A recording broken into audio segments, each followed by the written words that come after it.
topic today is embracing change. Change is the natural order of things. Everything is in motion. Even what seems solid, like a rock, is at its depth in motion. The atoms that compose a rock are whirling around at astronomical speeds. And this is part of the natural order. So change is good. Change is everywhere. Mountains change. It takes a very long time, but mountains have been known to erode. And they rise and they fall, and all kinds of things change. Where would we be without change? What kind of world would it be if you didn't change your socks and your underwear?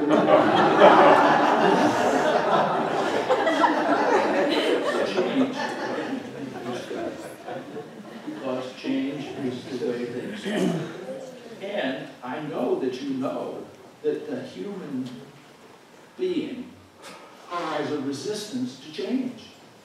And why is that? Because we're afraid of the unknown.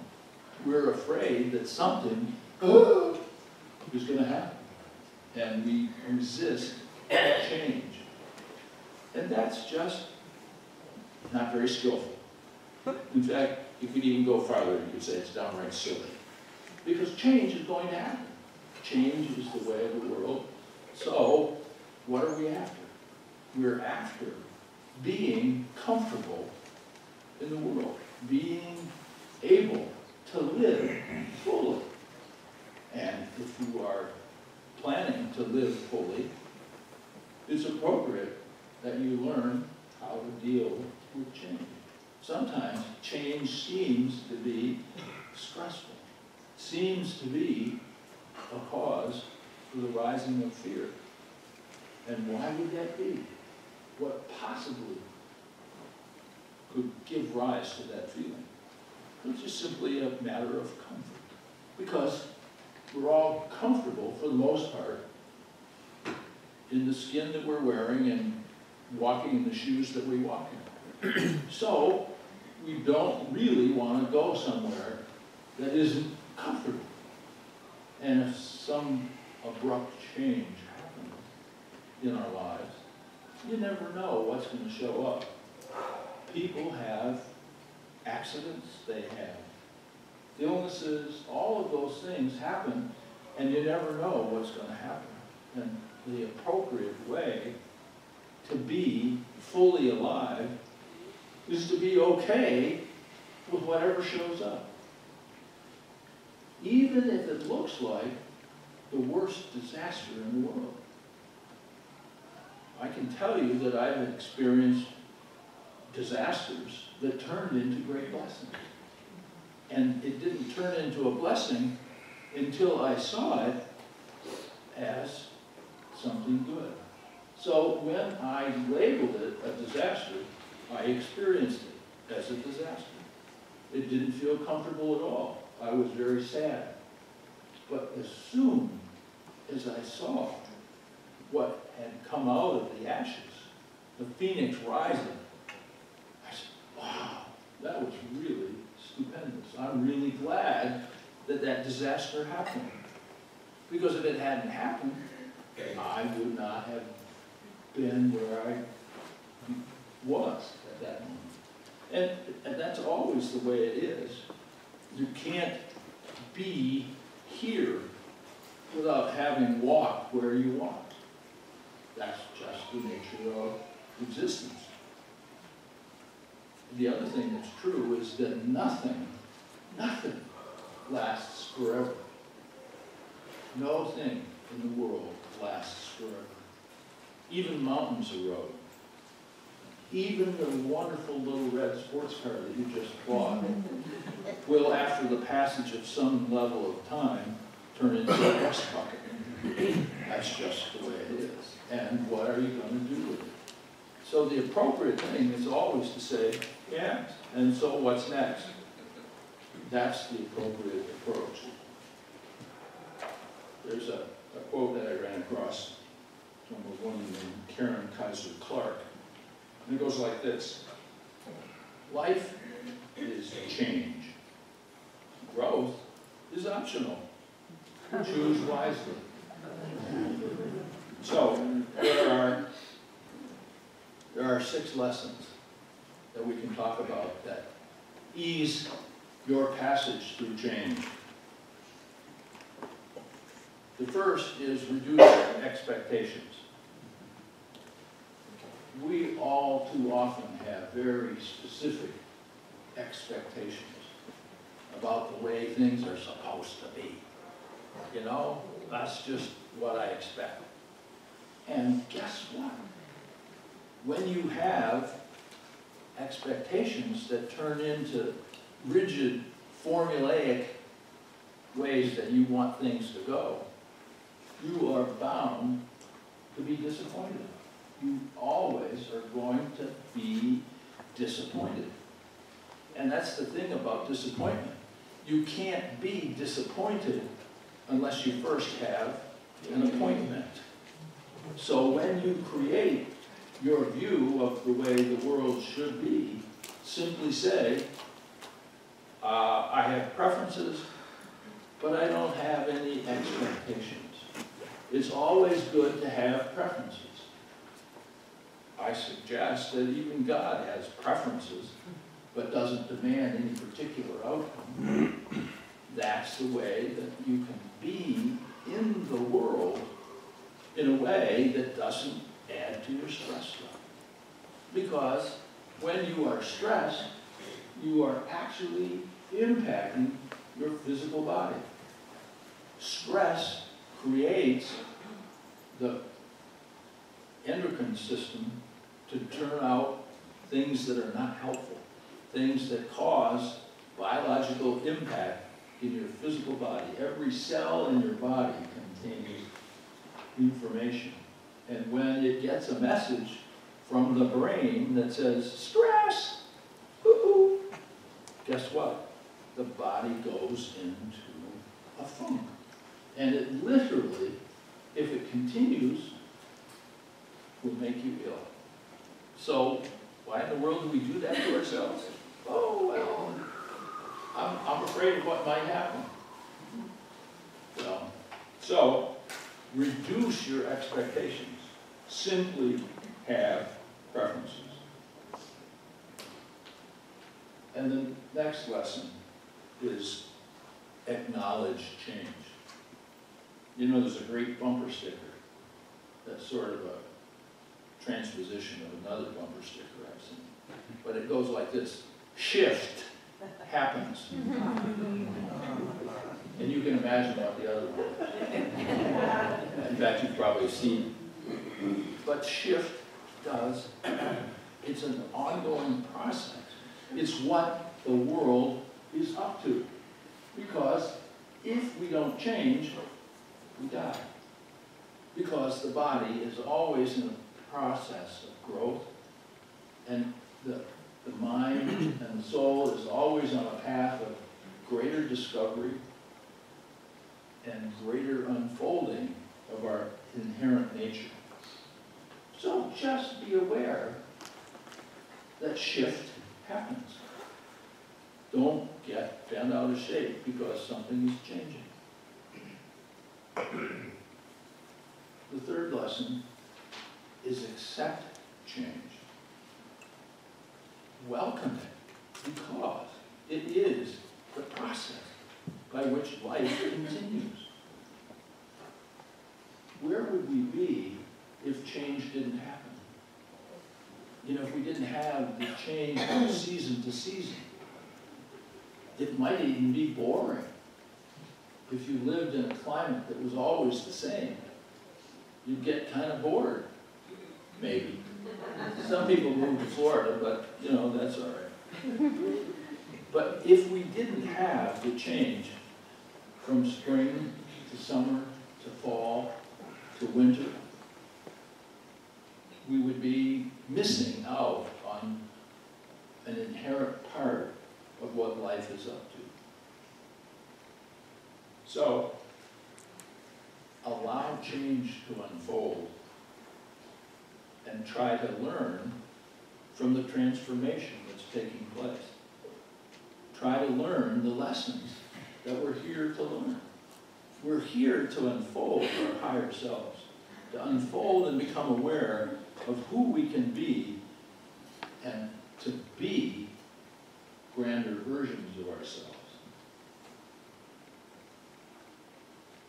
The fourth lesson is learn from the experience.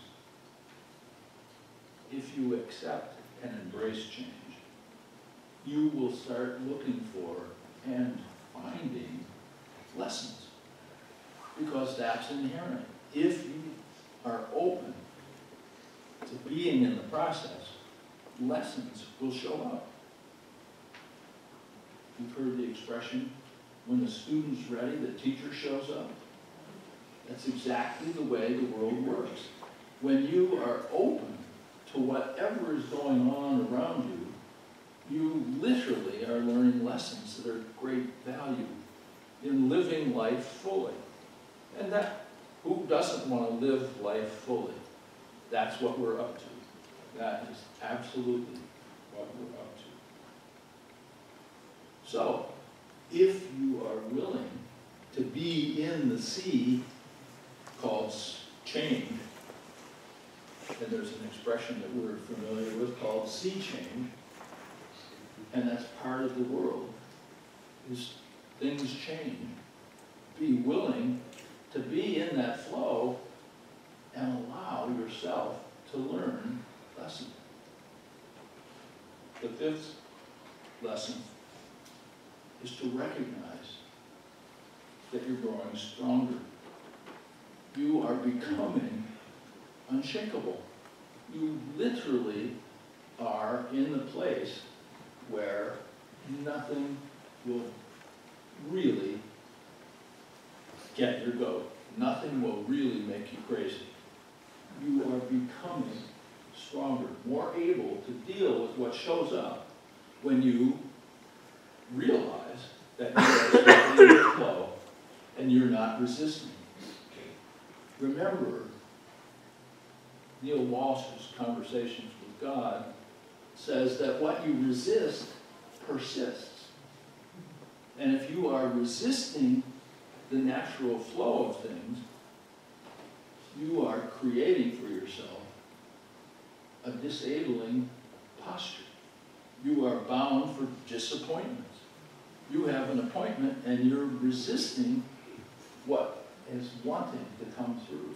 So it literally is a less than skillful way to be in the world.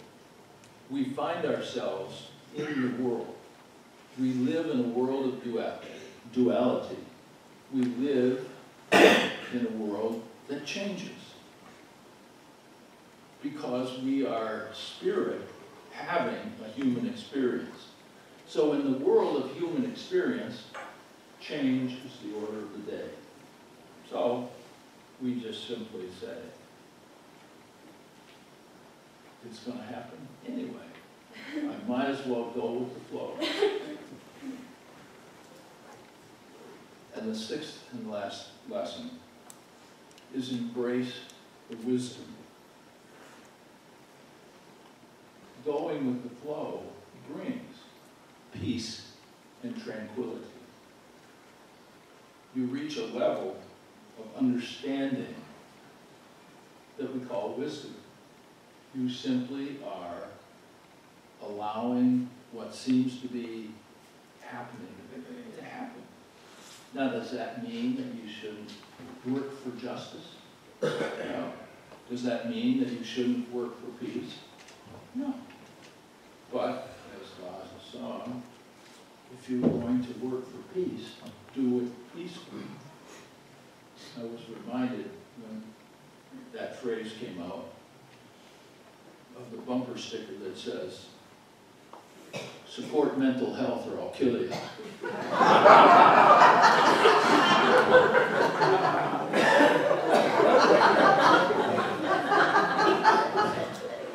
So we really, really want to be in the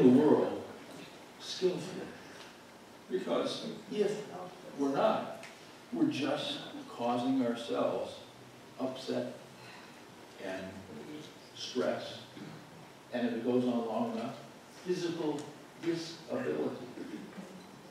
We can even contract and attract to ourselves a life-threatening illness.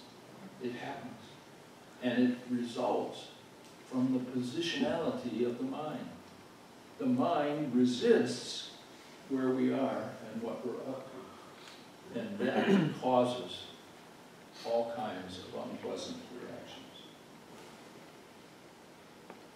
So adopt the position, lastly, that change is not your enemy. It is your teacher. And that will be the secret to surviving the unexpected, surviving the change that comes out of the blue and perhaps takes your breath away, perhaps says, what's next? So, that's the secret to embracing change. Remember the 6 lessons. They're very simple. Reduce expectations, acknowledge change, accept change, learn from the experience, recognize that you're growing stronger, and embrace the wisdom that arises as a natural consequence of you growing stronger, becoming more responsible. That's an interesting word because you divide it and it becomes able to respond. And able to respond in a way that's supportive of your growth and your greater wisdom. So, that's it for embracing change. And I have an exercise now of change that you can work on. So I'm going to give it to you right now. In May, when I got back from Florida, I informed the board that I have a retirement date in mind. And they said, oh, what is it? And I said, end of May of 2017.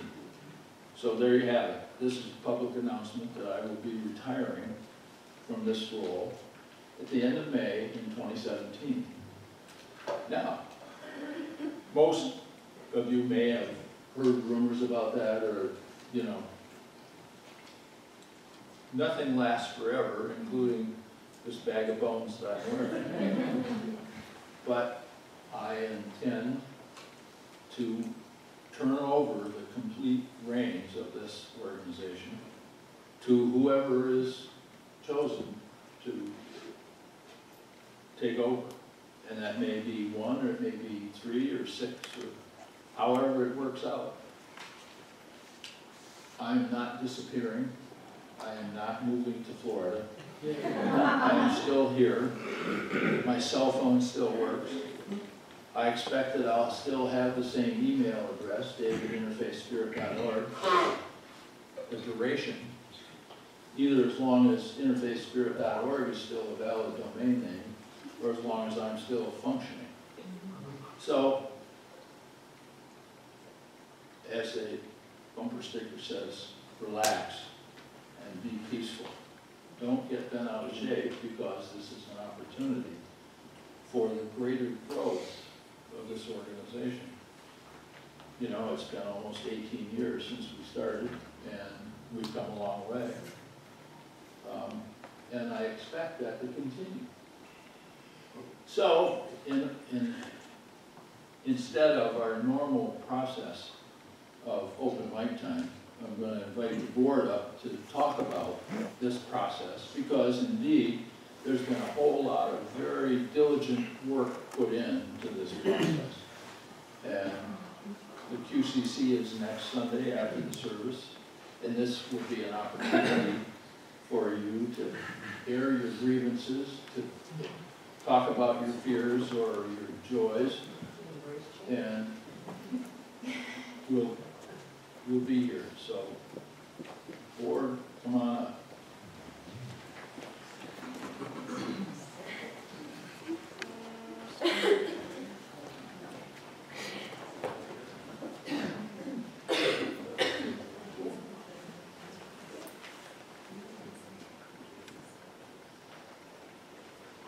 exist.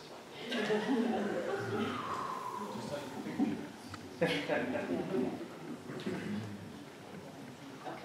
thank you. I'm Pat Root. I'm the chair of the board this year, and this is the first time we've all appeared before you since we were elected 6 months ago. So this is Jeff Alden. You know Jeff. Danielle Cassetta. Danielle. A tremendous addition to the board. Rob Fagerland. Diane Gledhill. Sally Searles. No, everyone knows Sally. And of course, Lindsay Passmore. I wrote down my thoughts for today because I was a little nervous about it and I wanted to not leave anything out. So if you have not been to a quarterly conversation in community this year, you may have just heard for the first time about Dave's retirement 20 months from now. He is our founder, the only senior minister we have ever known, and you may be feeling sad or concerned or both. During this open mic time, the board knows that there are special things you want to say to Dave, and there is time for that in a few minutes. And we also know you have questions and concerns, and that is why we scheduled a QCC for next Sunday. Today, we just want to briefly tell you how we are prepared to move forward with selecting a new minister. We are prepared. Lindsay Passmore and I are the designated board members for this undertaking, and we have been working on it these last months, laying the groundwork for a ministerial search committee, on which we will both serve. With the board's assistance, 6 more members of our congregation were carefully selected to join us on this committee, and they have agreed to serve. We know you want to know who they are, and so a slate of their names will be presented for your ratification at next Sunday's QCC. The board has already approved both a charter and a timeline for the search committee. We want to assure you, with the tradition that we have here, that maintaining communication with you as the membership is a very high priority, and we will be doing that regularly at QCCs. You will want to know about the progress of the search committee, and we will want to know what you have to say. Lindsay has thoughts to share with you too, and then we'll move along to your open mic time. Good morning. Well, really, the thing that I want to share is just the spirit in which we're undertaking this. We are really not looking at this as a problem to be solved, but rather as a truly exciting opportunity and turning point for the center. And you know, one way to think about it is that our organization is a pretty mature young adult now. You know, we're just about 18 years old, and at the time that we make this transition, we'll be even older.